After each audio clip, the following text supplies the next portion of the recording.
ये ना तो पाकिस्तान है और ना ही कोई एशिया का शहर। मैं मशरक़ी यूरोप के मुल्क हंगरी के दारुल खिलाफा दारुल हुकूमत बुडापेस्ट में बैठा हूँ और ये यहाँ पीछे मशरक़ी मौसीकी कवालियों और गानों की आवाज़ें आ रही हैं। मशरक़ी खाने हैं, मगरबी और यूरोपी लोग जो हैं वो मशरक़ी धुनों पे डांस कर रहे हैं।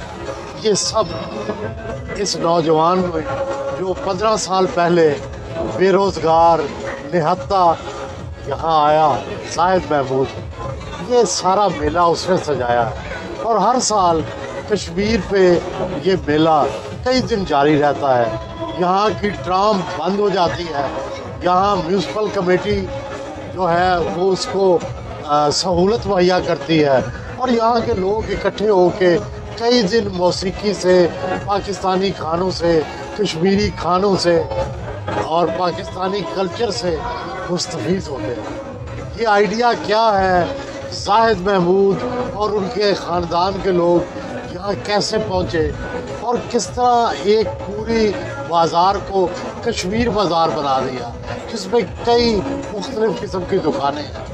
तो आइए जाहिद महमूद से पूछते हैं ये कैसे हुआ, किस तरह मुमकिन हुआ। जाहिद साहब क्या हाल है? ठीक है अल्हम्दुलिल्लाह जी, ठीक ठाक है। जाहिद साहब जेलें भी काटी, धक्के भी खाए, मेरा ख्याल है भूखे भी रहे होंगे। ज़ाहिर है जी। ये सब मरहले कैसे पूरे हुए? देखें, जब हार जीत तो लगा ही रहता है, लेकिन चलो नसीब में जो होता है वो मिलता है। फिर यहाँ क्या हुआ? यहाँ जेल चले गए? नहीं, वो ग्रीस में भी जेल काटी, सर्बिया में भी जेल काटी और हंगरी में तो 6 महीने जेल काटी है।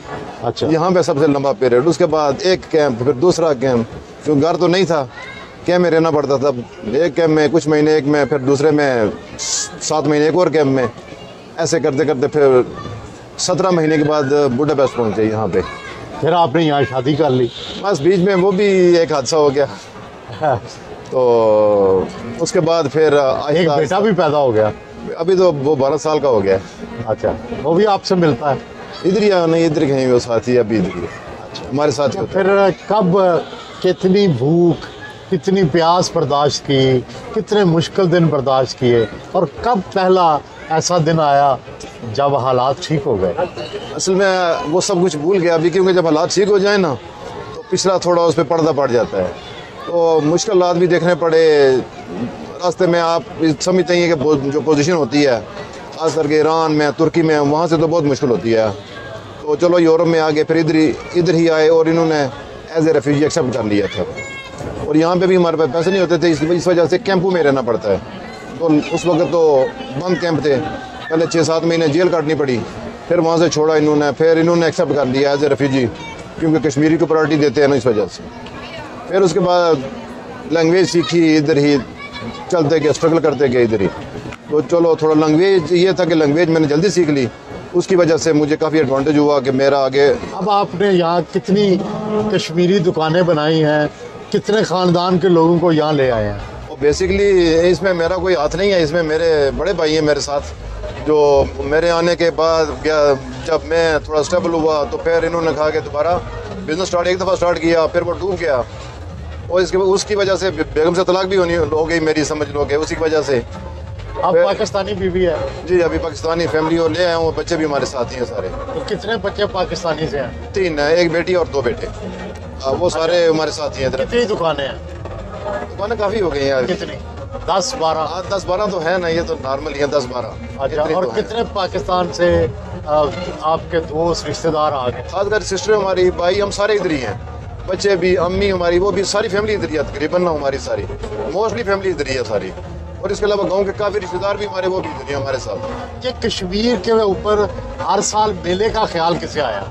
और देखें, हम जहाँ से बिलोंग करते हैं ना, वहाँ पे 100 साल पुराना मेला भी लगता है, जो जिसको मेला मवेशियाँ भी कहते हैं, हमारे गाँव में ही लगता है। तो वो तो हमें बचपन से देखा हुआ था, घुड़सवारी भी सब कुछ देखा हुआ था बचपन से ही। तो उसी की तर्ज पे ही हमने कहा कि हमारा जो कल्चर है हमारा यहाँ पे भी सेम ही होना चाहिए। तो दूसरा ये थे, जो इनका डिस्ट्रिक्ट है ये बहुत कोऑपरेटिव लोग हैं। पाकिस्तान से क्या सीखा और यहाँ आके नया क्या क्या सीखा? एक लिहाज से ये समझ लें कि आज़ाद लोग हैं हम, वहाँ पे कोई कानून नहीं है और यहाँ पे पासदारी करनी पड़ती है हर चीज़ की, बस इतना फ़र्क है। आप पाकिस्तान में ये समझें कि आप आज़ाद हैं, जो मर्जी करें। यहाँ पे आप एक ना उसके अंदर है, बंद है, खोल के अंदर है, बस एक हद के अंदर रह के काम कर सकते हैं बस। जो मेला है इसका मकसद क्या है? इससे क्या कश्मीर का काज को हाईलाइट करते हैं, कश्मीर के कल्चर को? बेसिकली जो हमारा जो बैसाखी मेला लगता है वो लगता है अप्रैल में, उधर हमारे गांव में जो लगता है हर अप्रैल में मेला होता है। तो यहाँ पे ना मेले लगाते हैं 8वें महीने में, सारे फेस्टिवल 8वें महीने में करते हैं ये लोग। तो 8वें महीने के हिसाब से फिर हमने भी 8वें महीने में ही शुरू किया कि बैसाखी मेला यहाँ पे भी हमारा होना चाहिए। यहाँ पे हमारी अपनी पहचान होनी चाहिए कि कम से कम इतनी पहचान होनी चाहिए कि हम कहाँ से बिलोंग करते हैं, कौन लोग हैं हम यहाँ पे। पैसे तो सारे ही कमा रहे होते हैं, दुनिया आई है कमा ही रही है, तो मैंने कहा चलो कोई लौटाते भी हैं साथ।